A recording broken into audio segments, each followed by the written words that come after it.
Well, with more, we are now joined by the Minister of Justice, Sean Fraser. Minister, thank you for the time. It's a pleasure to be with you. Thanks for having me. Listen, the criminal code, I don't have to tell you, already contains several laws pertaining to hate and propaganda. So why the need to layer on more laws here?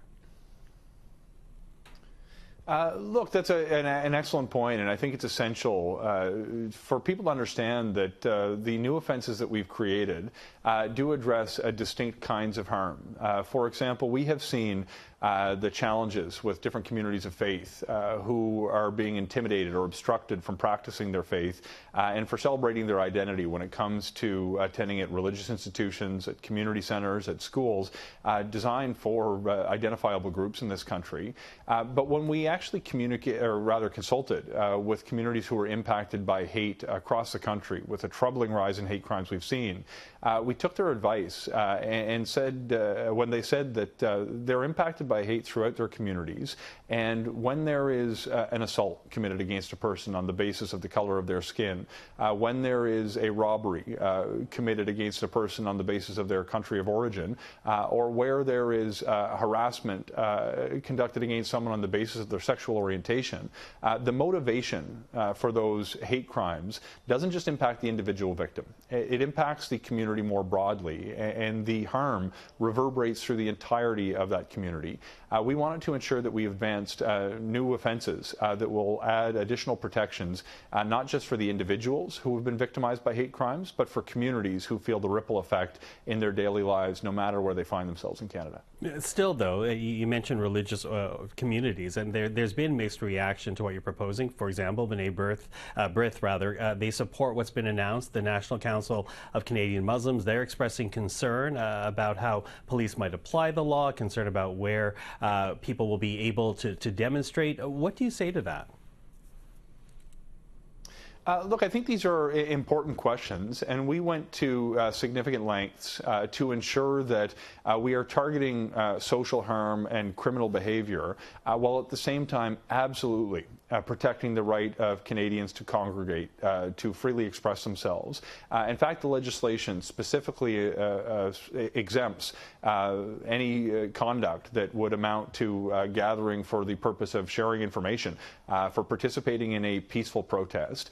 We will have work to do alongside our provincial counterparts to ensure that there's training in place so these laws will be applied in a way that is fair and reasonable in the circumstances by law enforcement on the ground.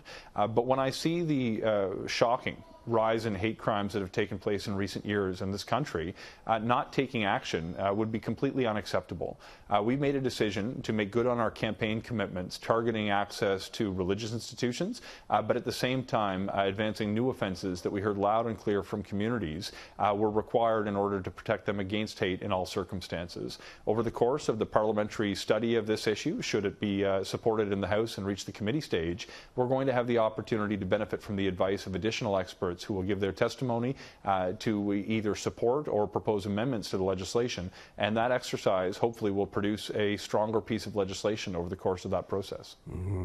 Now, this is the first crime bill that you introduced as Justice Minister. And I think there are some that might scratch their heads because bail has been such a big issue. In fact, that was the first opposition day from the Conservatives introducing their own bail reform, if you will. Why prioritize these new hate laws rather than moving on bail, since crime is, right now, according to pollsters, the #1 concern amongst Canadians? Yeah, look, I can tell you over the course of the summer, the vast majority of my time was spent consulting with law enforcement, with provincial counterparts, with national stakeholder organizations, and professionals who work within the criminal justice system to identify the right solutions, specifically on bail reform and sentencing in the criminal code. We do have the opportunity over the course of this fall to continue those conversations, very recently continuing to receive feedback from provincial governments. We do have in mid-October a congregation of federal, provincial, and territorial partners with my counterparts from every province and territory represented to discuss what the next stage of criminal justice reform ought to look like. I wanted to benefit from those conversations to ensure that the laws we put in place are the right laws, not for the next few weeks, but for the next generation in this country.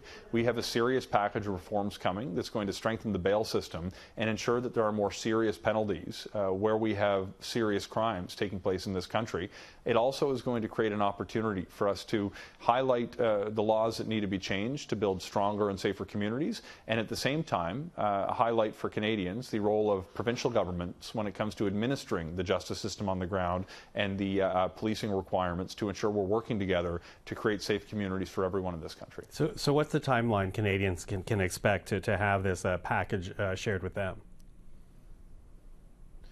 You should expect in the month of October that we will be tabling legislation dealing with bail and sentencing. Okay, so just ahead or just after the meeting with your provincial counterparts?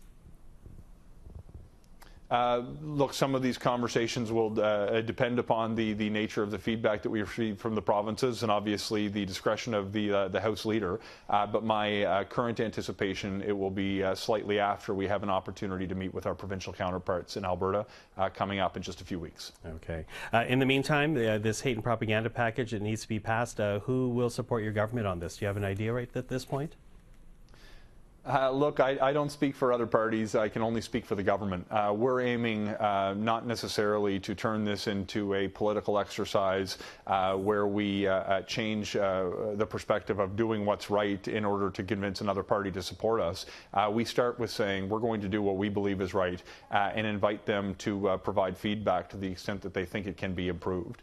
My sense is, given the reaction from different parts of the country and given the relatively muted response from opposition parties in the House of Commons on this piece of legislation, is that it will attract the support of multiple parties in the House, but I will leave it to them to decide their voting position. In the meantime, we'll focus on advancing reforms that I believe will make Canada a safer country. Minister Sean Fraser, thank you for this. Appreciate the time. Yeah, pleasure as always. Thanks for having me.